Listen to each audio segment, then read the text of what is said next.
Good afternoon. It's very rare to be on a panel where I agree with everything that the other panelists said.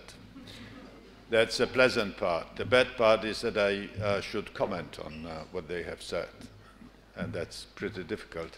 Particularly if you have a foreigner who comes to your country and tells you how beautiful you are. You know, what you're gonna say? That you're more beautiful or less beautiful? It's hard to say. I'm a convinced Euro enthusiast. I always was. I remember when I was foreign minister, Javier Solana visited me. He was foreign minister of Spain at that time. And he said, this is 1993, and he said, listen, for countries like yours and mine, European Union is like a box of chocolates. There's nothing bad in it. The only difficult part is how to get to this box of chocolates. And it's a very humiliating exercise. And indeed, negotiations for Spain and Poland were pretty difficult. But once we got there, these chocolates proved to be of the highest possible quality. Good stuff.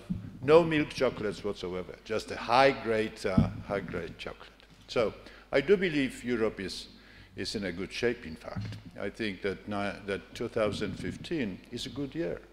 Nobody questions European Union existence. Nobody believes it's going to break apart soon. Public opinion, of course, fluctuates, but it's never asked the question, and what if your country were to leave the place? So I think it is a great achievement, and it has a great prospect. Let me, however, address three points where I think a little bit differently than our speakers. Grand ideas.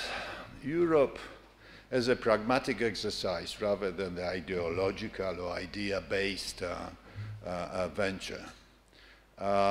It's true that continental Europeans are a little bit particular in that respect, that they would like to often refer to Europe idea, to Europe destiny, to Europe vocation. And that is, of course, of the conflict, of this incredible conflict of the Second World War. The concept of make love not war is alien to this part of the world. So you need to refer all the time. You remember Chancellor Merkel was saying that if Euro area will fall apart, we may have another war. And indeed, you see, in times of strain, immediately some resentments are coming back. Immediately, Germans are reminded about the Second World War and so on and so on. So, Mr. Moravcik, I think some of this is here and will stay with us. Although I speak as the first post-war generation, which has this very much on mind. Perhaps the younger people will be doing it differently and referring to it differently. One perhaps important thing is that every new step in European integration requires hard political work in individual countries. And it's much easier to do that work if there is some big idea behind it, and not just a pure sort of calculation, and it has to be Europe-wide, so it will be consistent throughout the Europe. And it's very important, look at the difference between financial crisis and now the refugee crisis. It's important to have some idea behind, then to have an agreement, and then all the steps, if the crisis comes, are basically technical. Our response to a financial crisis was driven by specialists, by technicians. There was not much politicking in that. Governments were meeting frequently, and after heated discussions, were implementing the decisions on refugees crisis, where we do not have political agreement yet. We don't have a grand design. There was just a single summit and very little of joint action. Okay, my second point is about foreign policy. Indeed, enlargement proved to be fantastic, very powerful tool. We the example of that. It is powerful because it imposes an important discipline on applicant countries. They have to adjust. They have to behave in the way that they will be capable of joining this club, and this club is very attractive, and of course that gives necessary arguments in the domestic debate: how to reform the country, how to prepare, how to reform your foreign policy, how to change your stereotypes, all masses of things. We have went through that. But the trouble is that there are not very many candidates to European Union left. And the trouble is that enlargement is basically the only foreign policy that we have. So that explains why we were so weak, so incompetent in addressing the opportunity that has been created, for example, by the Arab Spring. Europe was unable to respond in a way that could have perhaps encouraged establishment of more democratic, more market-oriented, more conducive to modernization regimes in North Africa. This is the problem that we do not have other tools than enlargement. Is of course paralyzing us in situations such as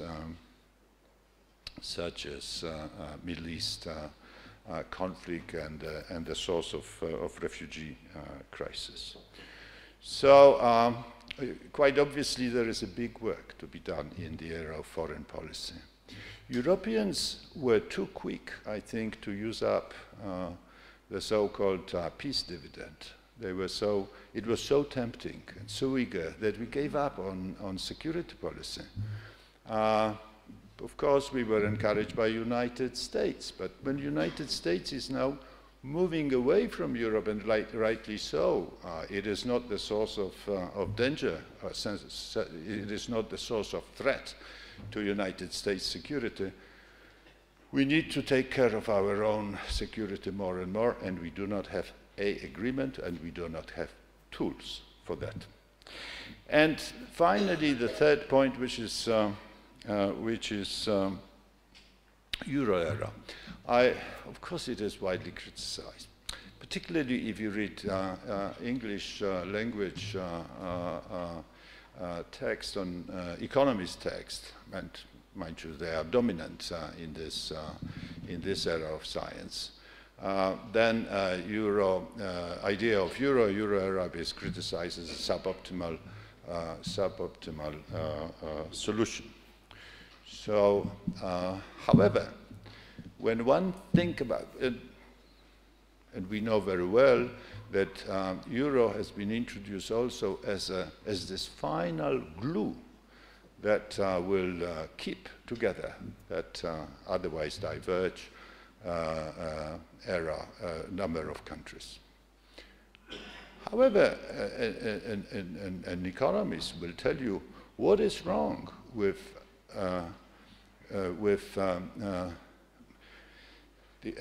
an economist will tell you that it is better to take that kind of adjustment. It is more painful, more politically difficult, but it's eventually better in terms of results to take that painful exercise of internal adjustment without the benefit and without the option of using exchange rate.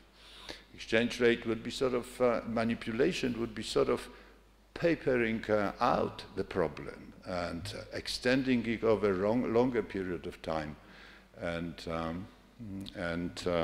in fact taking remedies that eventually would be less beneficial to your economy than what you need to do under conditions of the common currency.